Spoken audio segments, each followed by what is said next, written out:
দুষ্কর্মে সহায়তার ফলে সহায়তাকৃত কাজটি সম্পাদিত হবার ক্ষেত্রে শাস্তি, দণ্ডবিধি আইনের ১০৯ ধারা। বেআইনি সমাবেশের শাস্তি, দণ্ডবিধি আইনের ১৪৩ ধারা। দাঙ্গার শাস্তি, দণ্ডবিধি আইনের ১৪৭ ধারা। মারাত্মক অস্ত্রে সজ্জিত হয়ে দাঙ্গা অনুষ্ঠানকরণের শাস্তি, দণ্ডবিধি আইনের ১৪৮ ধারা। সাধারণ উদ্দেশ্যের বাস্তবায়নে অনুষ্ঠিত অপরাধের জন্য বেআইনি সমাবেশের প্রত্যেক সদস্য দোষী, দণ্ডবিধি আইনের ১৪৯ ধারা। স্বেচ্ছাকৃতভাবে আঘাত দানের শাস্তি, সাধারণ জখম, দণ্ডবিধি আইনের ৩২৩ ধারা। স্বেচ্ছাকৃতভাবে মারাত্মক অস্ত্র বা অন্য মাধ্যমের সাহায্যে আঘাত দান করা, দণ্ডবিধি আইনের ৩২৪ ধারা। স্বেচ্ছাকৃতভাবে গুরুতর আঘাত প্রদানের শাস্তি, ভোঁতা অস্ত্রে গুরুতর জখম, দণ্ডবিধি আইনের ৩২৫ ধারা।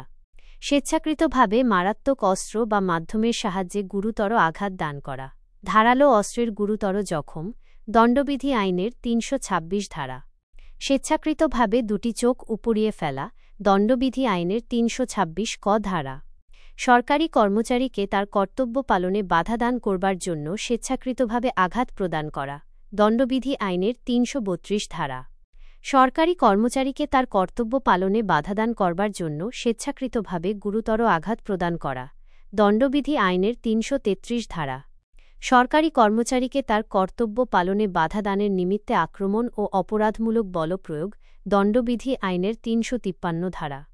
বলপূর্বক অপরাধের স্বীকারোক্তি আদায় করা, পুলিশ কর্তৃক আসামি নির্যাতন, দণ্ডবিধি আইনের ৩৩০ ধারা। বলপূর্বক অপরাধের স্বীকারোক্তি আদায় করার জন্য স্বেচ্ছাকৃতভাবে গুরুতর আঘাত প্রদান করা, পুলিশ কর্তৃক আসামিকে গুরুতর জখম করা, দণ্ডবিধি আইনের ৩৩১ ধারা। খুনের শাস্তি, দণ্ডবিধি আইনের ৩০২ ধারা। খুনের চেষ্টা, দণ্ডবিধি আইনের ৩০৭ ধারা।